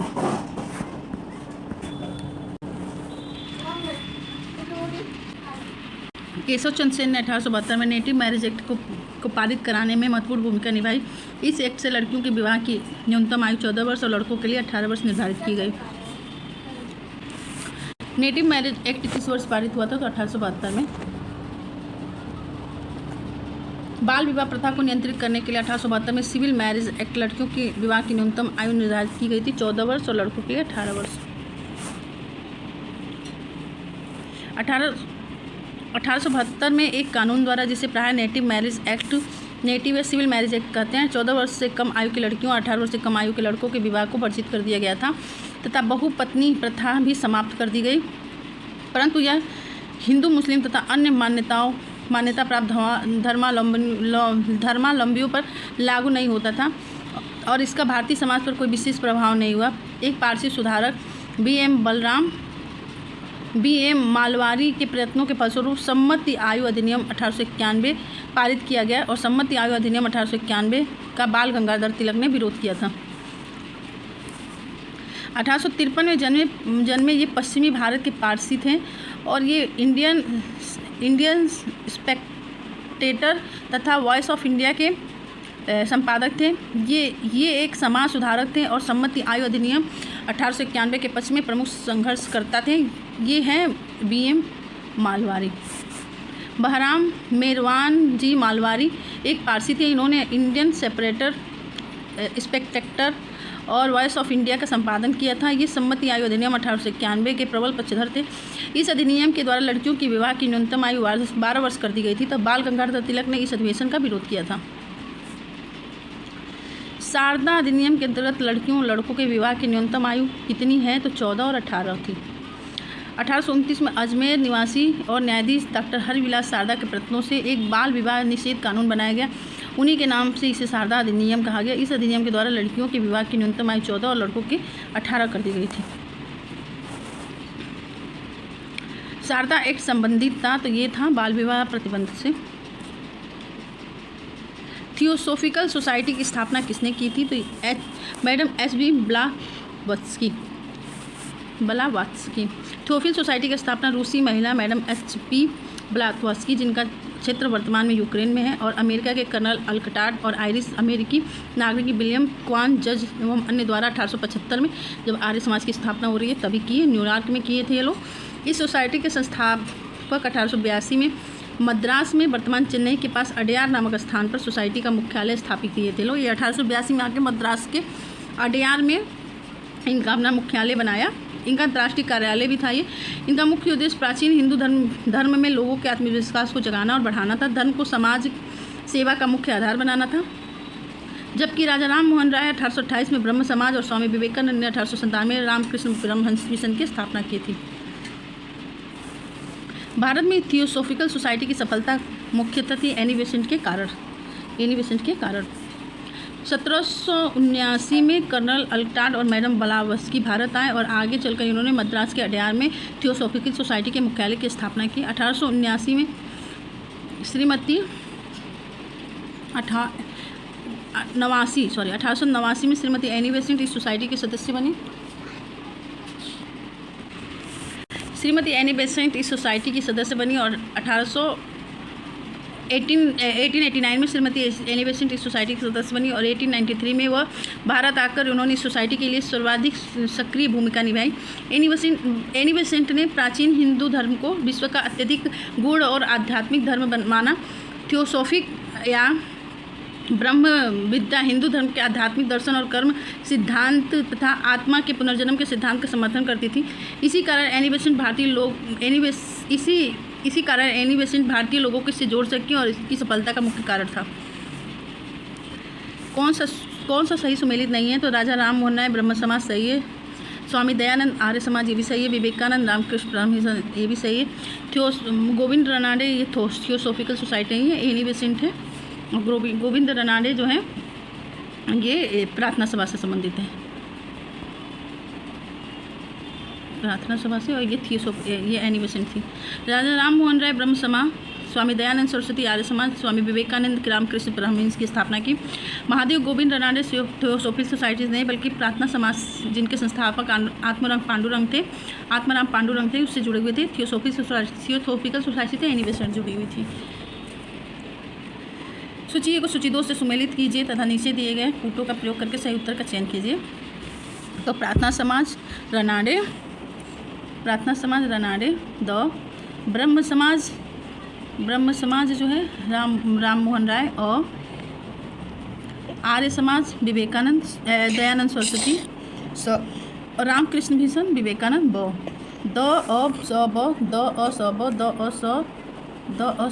डी सही है इसका। निम्नलिखित में से कौन सा सुमेल नहीं है तो थियोसोफिकल सोसाइटी एनी बेसेंट सही। रामकृष्ण मिशन रामकृष्ण परमहंस यही सही नहीं है। स्वामी स्वामी विवेकानंद। ब्रह्म समाज राजा राम मोहन राय। आर्य समाज दयानंद सरस्वती। प्रार्थना समाज आत्मरंग पांडुरंग सही है। आत्मीय सभा रविन्द्रनाथ टैगोर नहीं है, ये मदन मोहन मालवीय। राजा राम मोहन राय। भारतीय ब्रह्म समाज केशव चंद्र सेठ, राधा स्वामी सत्संग तुलसीदास। आत्मीय सभा की स्थापना 1815 में राजा राम मोहन राय ने की थी। प्रार्थना समाज की स्थापना 1867 में आत्मरंग पांडुरंग के नेतृत्व में हुई थी। आरजी भंडारकर और महादेव गोविंद रनाडे इसमें शामिल हुए थे। 1866 में ब्रह्म समाज की स्थापना, ब्रह्म समाज में का विभाजन हो गया और देवेंद्रनाथ टैगोर इसके नेतृत्व में आए। ब्रह्म समाज और केशव चंद्र सेन के नेतृत्व में भारतीय ब्रह्म समाज की स्थापना हुई। परम संत तुलसीराम ने राधा स्वामी सत्संग की सब सम्मति थे।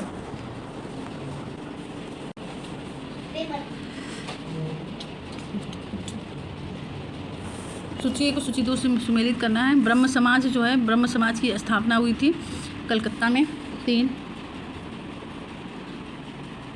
ब्रह्म समाज की कलकत्ता में, मानव धर्म सभा सूरत में 2 और आर्य समाज बम्बई में 1, नदवा उल उल्म लखनऊ में 4। 3-2-1-4 3-2-1-4 सही है। 1828 में राजा राम मोहन राय ने ब्रह्म समाज की नींव कलकत्ता में डाली थी। मानव धर्म सभा की स्थापना सूरत में हुई थी। 1875 में दयानंद सरस्वती ने बम्बई में आर्य समाज की स्थापना की थी, जिसका मुख्य उद्देश्य प्राचीन वैदिक धर्म को शुद्ध रूप देना था, शुद्ध रूप में पुनर्स्थापित करना था। नदवा उल उल्म की स्थापना लखनऊ में हुई थी। इसने मुस्लिम समाजी सुधार में अत्यधिक प्रयास दिया। निम्नलिखित में से किस समाज सुधारक ने 1826 में जूरी अधिनियम का घोर विरोध किया था? तो राजा राम मोहन राय ने। 1826 के जूरी एक्ट पारित किया गया, जिसके अंतर्गत न्यायालयों में धार्मिक आधार पर भेदभाव की शुरुआत हुई थी, जिसके अंतर्गत यह प्रावधान था कि हिंदू तथा मुस्लिम के मामलों में सुनवाई किसी यूरोपीय अथवा भारतीय ईसाई के जजों द्वारा तो की ही जा सकती थी, किंतु किसी भी ईसाई, चाहे वह यूरोपीय हो अथवा भारतीय हो, की सुनवाई किसी हिंदू तथा मुस्लिम न्यायाधीश द्वारा नहीं की जा सकती थी। राजा राम मोहन राय ने इस भेदभाव का जोरदार तरीके से विरोध किया था। प्रार्थना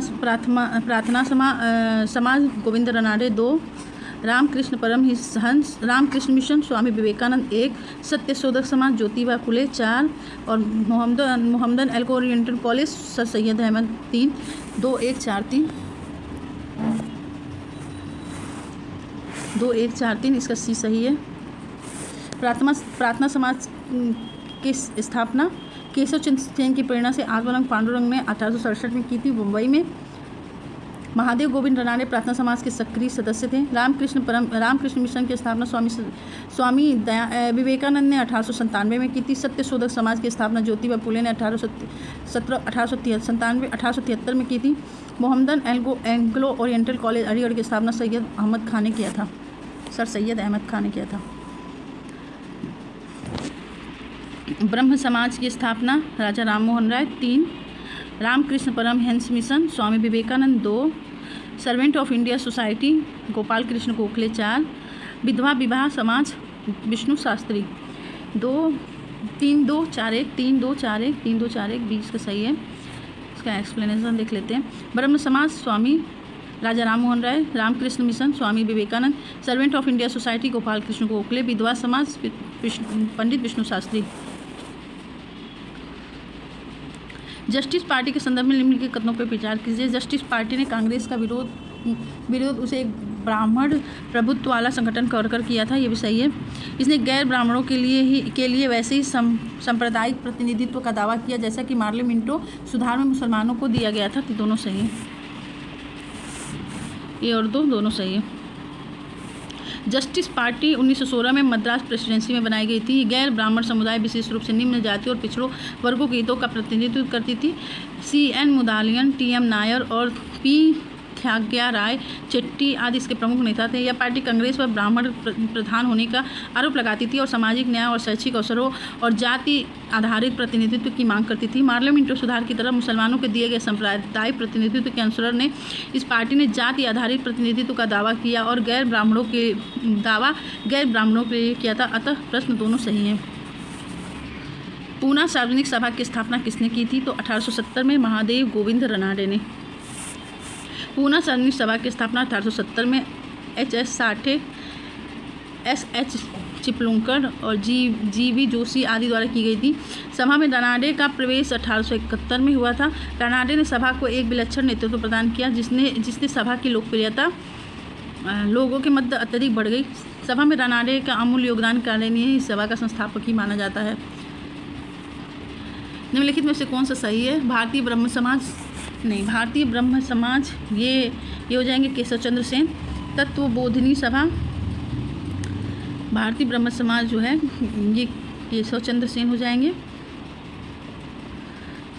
servant of India society Gopal Krishna Gokhale, ये सोच सही है। सत्यशोधक ज्योतिबा फुले हो जाएंगी। और ये तत्वबोधिनी सभा जो है देवेंद्रनाथ टैगोर हो जाएंगे। तत्वबोधिनी देवेंद्रनाथ टैगोर हो जाएंगे। उसका एक्सप्लेनेशन देख लेते हैं। रानाडे के शिष्य जो थे गोपाल कृष्ण गोखले ने 1905 में सर्वेंट ऑफ इंडिया सोसाइटी की स्थापना की। गोपाल कृष्ण गोखले ने कांग्रेस के 21वें अधिवेशन 1905 में बनारस में हुआ था की अध्यक्षता की। गोखले महात्मा गांधी के राजनीतिक गुरु थे। राजा राम मोहन राय के विचारों के प्रसार के लिए देवेंद्रनाथ टैगोर ने 1839 में तत्वबोधिनी सभा की स्थापना की थी। 1856 में केशव चंद्र सेन ने मौलिक ब्रह्म समाज से अलग होकर हो गए और समाज की एक नई शाखा का संगठन किया जिसे भारतीय ब्रह्म समाज के नाम से पुकारा जाता है। सत्यशोधक समाज की स्थापना ज्योतिबा फुले थे। इन्होंने गुलामगिरी नामक पुस्तक लिखी थी। MC सीतलवाड़ और BN राव और अल्लादी कृष्ण अय्यर प्रख्यात सदस्य थे। ये थे सर्वेंट ऑफ इंडिया सोसाइटी के। 1905 में पूना में गोखले ने भारत सेवक समाज मंडल सर्वेंट ऑफ इंडिया सोसाइटी की स्थापना की जिसका उद्देश्य भारत सेवा के लिए प्रचारक तैयार करना था और संवैधानिक रूप से भारतीय जनता के सच्चे हितों को प्रोत्साहन देना था। इस समाज ने श्री V. श्रीनिवास शास्त्री, G. के देवधर, M.N. जोशी, पंडित हृदय राज कुंजरू जैसे महान समाज सेवक पैदा किए। MC सीतलवाड़, BN राव और अल्लादी कृष्ण अय्यर इसके प्रख्यात सदस्य थे। गोपाल कृष्ण गोखले ने किस वर्ष भारत सेवक मंडल या सर्वेंट ऑफ इंडिया सोसाइटी की स्थापना की थी? तो ये की थी 1905 में। 1905 में सर्वेंट ऑफ इंडिया सोसाइटी की स्थापना किसके द्वारा की गई थी? तो ये की गई थी गोपाल कृष्ण गोखले द्वारा। और इसमें शामिल थे MC सीतलवाड़, BN राव और Alladi Krishna Swami Ayyar. Servant of India society की स्थापना किसने की थी? तो गोपाल कृष्ण गोखले ने की थी। सर्वेंट ऑफ इंडिया सोसाइटी की स्थापना किसने की थी? तो गोपाल कृष्ण गोखले ने की थी। सर्वेंट ऑफ इंडिया सोसाइटी के संस्थापक कौन थे? तो गोपाल कृष्ण गोखले।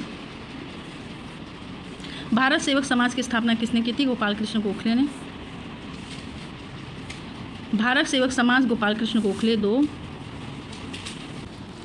भारत सेवक समाज गोपाल कृष्ण गोखले। तत्वबोधिनी सभा देवेंद्रनाथ टैगोर। आत्मीय सभा राजा राम मोहन राय। 213। भारत सेवक समाज गोपाल कृष्ण गोखले। तत्वबोधिनी समाज देवेंद्रनाथ टैगोर। आत्मीय सभा राजा राम मोहन राय। गोपाल कृष्ण गोखले ने भारत सेवक समाज की स्थापना की थी 1905 में।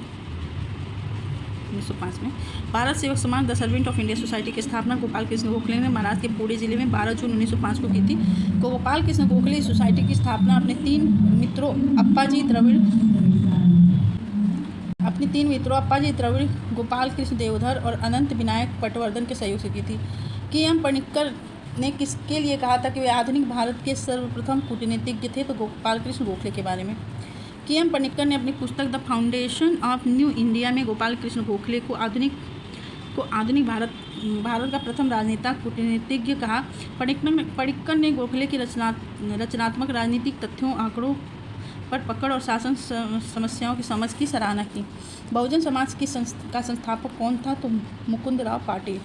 ज्योतिराव फुले के विचारों से प्रेरित होकर मुकुंदराव पाटिल ने एक ब्राह्मण विरोधी और प्रबल कांग्रेस विरोधी बहुजन समाज की स्थापना की।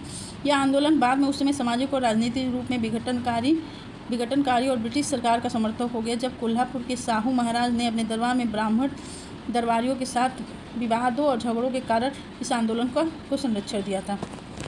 बहुजन समाज की स्थापना की थी। बाद में यह आंदोलन सामाजिक और राजनीतिक रूप से विघटनकारी और ब्रिटिश सरकार का समर्थन खो गया था जब कोल्हापुर के साहू महाराज ने अपने दरबार में ब्राह्मण दरबारियों के साथ विवादों और झगड़ों के कारण इस आंदोलन को संरक्षण दिया था। तो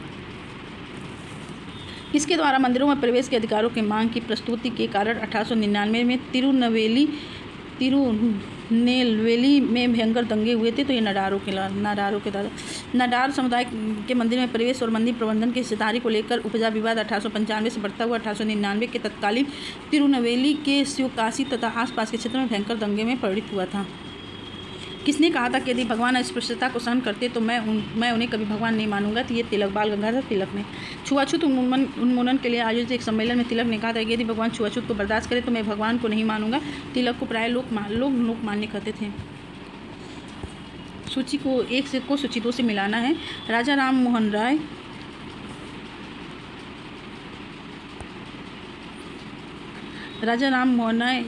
यह कहा था कि हिंदू धर्म का शुद्धतम रूप उपनिषद में निहित है। तो 4।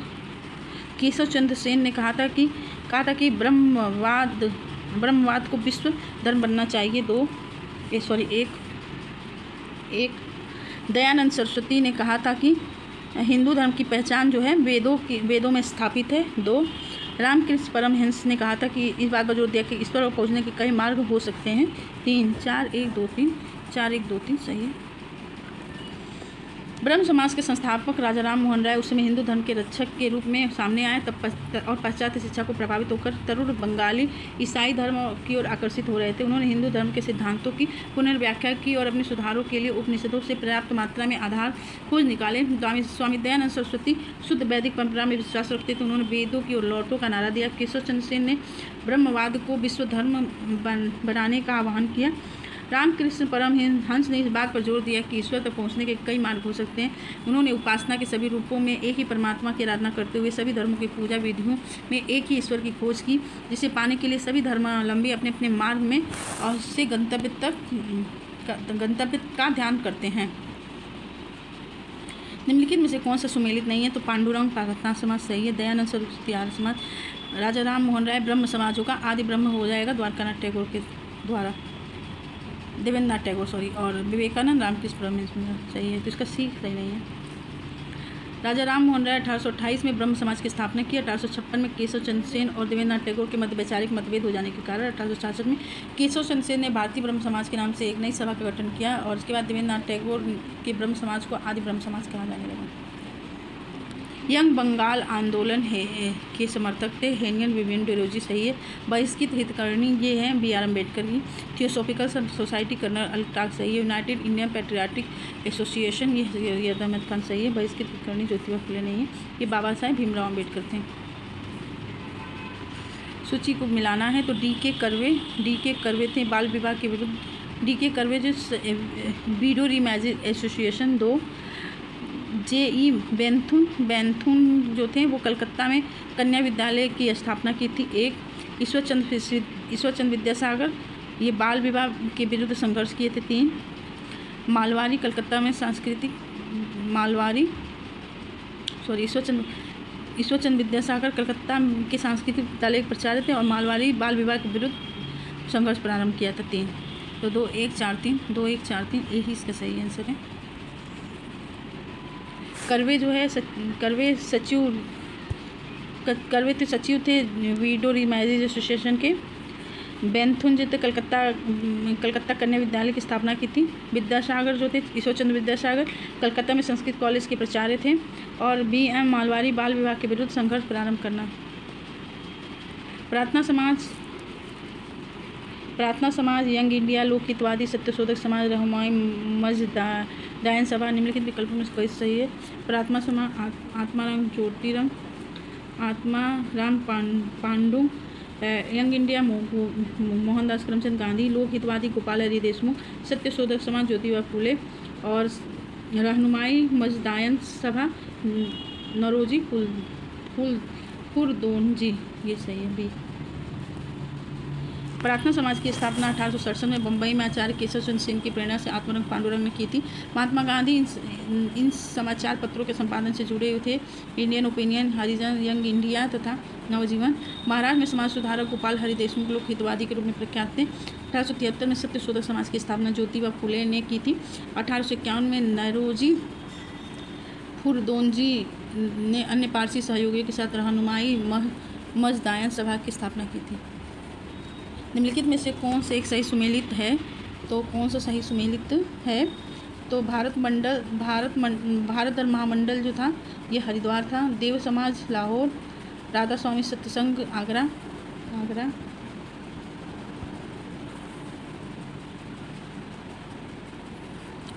ये राधा स्वामी सत्संग आगरा था।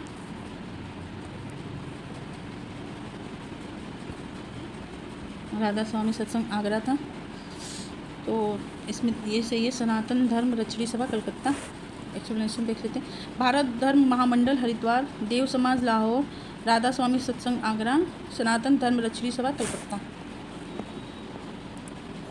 निम्नलिखित समाज सुधारकों में से कौन संस्कृत भाषा में प्रवीणता के लिए जाना जाता है? तो ये जाना जाता है दयानंद सरस्वती, राजा राम मोहन राय, सभी। दयानंद सरस्वती, ईश्वरचंद्र विद्यासागर, राजा राम मोहन राय अंग्रेजी शासन के दौरान भारत में धार्मिक सामाजिक सुधार हेतु अथक प्रयत्न किए। तीनों ही संस्कृत भाषा में प्रवृत्त और हिंदू धर्म और समाज में फैली कुरीतियों का खंडन किए थे। ब्रह्म समाज एक ईश्वरवाद का समर्थन करता था, सही है। आर्य समाज ने शिक्षा के विकास में योगदान दिया, ये भी सही है। रामकृष्ण मिशन की स्थापना स्वामी विवेकानंद ने की, ये भी सही है। तीनों सही है। 20 अगस्त 1828 को राजा राम मोहन राय ब्रह्म समाज की स्थापना की। उसका उद्देश्य केसरवाद की उपासना, मूर्ति पूजा का विरोध और पुरोहितवाद का विरोध और तारवाद का खंडन करना था। आर्य समाज की स्थापना 1875 में स्वामी दयानंद सरस्वती ने की। आर्य समाज के अनुयायियों ने विद्या के प्रसार और शिक्षा के प्रसार के लिए विशेष कार्य किया। रामकृष्ण मिशन की स्थापना 1897 में स्वामी विवेकानंद ने की थी। भारत में नारी आंदोलन इनकी प्रेरणा से प्रारंभ हुआ था। तो नारी आंदोलन ज्योतिबा फुले की प्रेरणा से। प्रश्नगत विकल्पों में भारत में नारी आंदोलन ज्योतिबा फुले की प्रेरणा से प्रारंभ हुआ। ज्योतिबा फुले मानते थे कि महिलाओं और दलितों को उत्थान करके सामाजिक बुराइयों को दूर किया जा सकता है। 1848 में उन्होंने लड़कियों के लिए एक स्कूल खोला। आधुनिक भारत में महिला आंदोलन की प्रेरणा स्रोत रमाबाई रनाडे रही हैं। महादेव गोविंद रनाडे की पत्नी थी। श्रीमती रमाबाई ने सेवा सदन नामक संगठन की स्थापना की। दिए गए विकल्प ए में रमाबाई नाम होता तो यही उत्तर होता। यही कारण है कि बिहार लोक सेवा आयोग ने किसी भी विकल्प को सही नहीं माना था। ब्रह्म समाज, रामकृष्ण मिशन और आर्य समाज में क्या अंतर था? तो ये तीनों ही राजनीतिक उद्देश्य के लिए नहीं बने, लेकिन तीनों ने ही देशभक्ति की भावना के विकास में सहायता दी थी, सही है। ब्रह्म समाज, रामकृष्ण मिशन और आर्य समाज तीनों ही संगठन समाज सुधार, शिक्षा के विकास, देशभक्ति की भावना के विकास में सहायक सिद्ध हुए। ये तीनों ही संगठन राजनीतिक उद्देश्य के लिए नहीं बने थे, बल्कि इनका उद्देश्य भारत में सामाजिक, धार्मिक, सांस्कृतिक सुधार करना था। तीनों ने ही देशवासियों को जागृत कर देशभक्ति की भावना का विकास में सहायता दी थी। इनमें से कौन सा कथन सही नहीं है? डॉक्टर एनी बेसेंट थियोसोफिस्ट थी, सही है। थियोसोफिकल सोसाइटी का अंतर्राष्ट्रीय मुख्यालय मद्रास था, ये भी सही है। स्वामी दयानंद सरस्वती ने आर्य समाज की स्थापना की, ये भी सही है। महात्मा गांधी का जन्म गांधीनगर में हुआ था, गलत है, पोरबंदर में हुआ था। महात्मा गांधी का जन्म 2 अक्टूबर 1869 में पोरबंदर में हुआ था, कथन यह सत्य है। 1889 में एनी बेसेंट थियोसोफिकल सोसाइटी के सदस्य बनी थी और 1907 में कर्नल अल्टाट की मृत्यु के बाद एनी बेसेंट थियोसोफिकल सोसाइटी की अध्यक्ष बनी थी। मद्रास के अड्यार में थियोसोफिकल सोसाइटी का अंतर्राष्ट्रीय मुख्यालय था, सही है। 1875 में स्वामी दयानंद सरस्वती ने आर्य समाज की बम्बई में स्थापना की थी। अखिल भारतीय अस्पृश्यता विरोधी लीग का गठन महात्मा गांधी ने किया था, सही है। अखिल भारतीय किसान सभा स्वामी सहजानंद सरस्वती, सही है। आत्मसम्मान आंदोलन ईवी रामास्वामी नायकर, तो तीनों सही हैं। अखिल भारतीय अस्पृश्यता विरोधी लीग का गठन, जिसका नाम बाद में हरिजन सेवक संघ पड़ा था, क्या स्थापना महात्मा गांधी ने 1832 में, बाद में हरिजन सेवक संघ बना था 1832 ने की। अखिल भारतीय किसान सभा की स्थापना 1936 में लखनऊ में की। इसकी स्वामी सहजानंद सरस्वती और इसके अध्यक्ष स्वामी सहजानंद सरस्वती और महासचिव MG रंगा थे। आत्मसम्मान जो आंदोलन था 20वीं सदी के तीसरे चौथे दशक में पेरियार नाम से प्रसिद्ध हुआ। इसमें ईवी रामास्वामी नायकर द्वारा तमिलनाडु में निचले तबके की मानी जाने वाली जातियों के सम्मान और अधिकार दिलाने के उद्देश्य से चलाया गया था। इनमें से कौन आत्मसम्मान आंदोलन का संस्थापक था? तो ये था पेरियार ईवी रामास्वामी नायकर।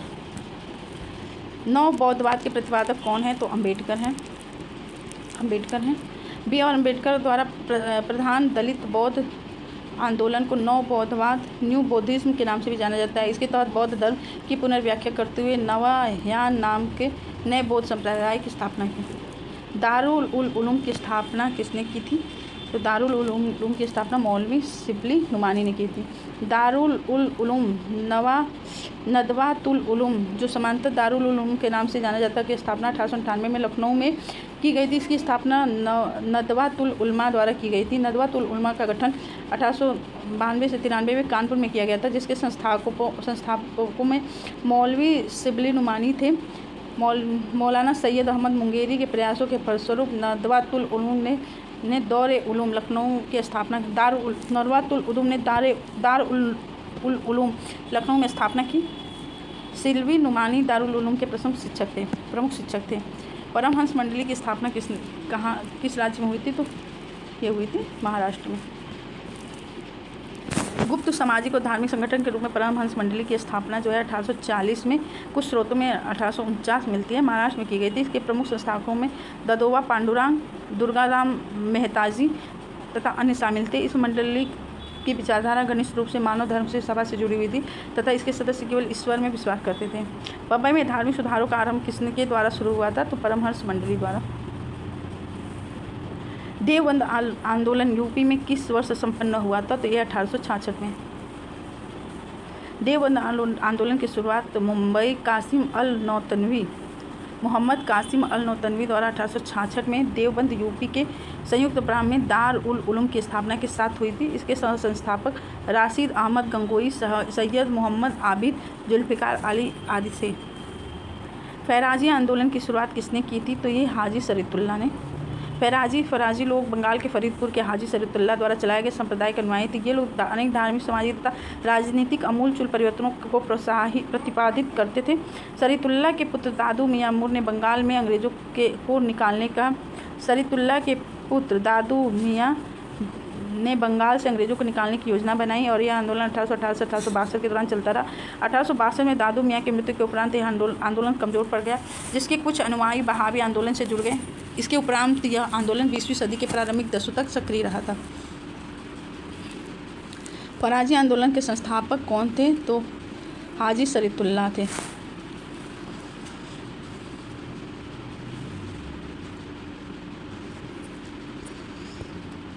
अठा 1924 में बंगाल में तारकेश्वर आंदोलन निम्नलिखित में से किसके विरुद्ध चलाया गया था? तो मंदिरों में भ्रष्टाचार के विरुद्ध। 1924 में बंगाल में तारकेश्वर शिव मंदिर के भ्रष्ट महंतों के विरुद्ध तारकेश्वर आंदोलन चलाया गया था। यहाँ महंतों पर तीर्थयात्रियों के साथ दुर्व्यवहार, उत्पीड़न और न्यायपूर्वक वित्तीय मांग के आरोप में चलाया गया था। हाली पद्धति संबंधित है बंधुआ मजदूरी से। हाली पद्धति बंधुआ मजदूरी या बंधुआ मजदूरों से संबंधित है। ये कृषक बंधुआ मजदूर होते हैं जो किसी दूसरे की भूमि पर कृषि करते हैं। निम्नलिखित नेताओं में से किसने क्रांतिकारी संगठन अभिनव भारत समाज की स्थापना की थी? तो ये विनायक दामोदर सावरकर ने मित्र मेला नामक संगठन का शुरुआत किया, जिसे 1904 में नासिक में बीडी सावरकर ने नाम परिवर्तित कर अभिनव भारत समाज यंग इंडिया सोसाइटी नामक क्रांतिकारी संगठन के रूप में स्थापित कर दिया था। तो दोस्तों, आज का टॉपिक हमारा यहीं समाप्त होता है। कल मिलते हैं अपने नेक्स्ट टॉपिक में। तब तक के लिए नमस्कार, बाय बाय।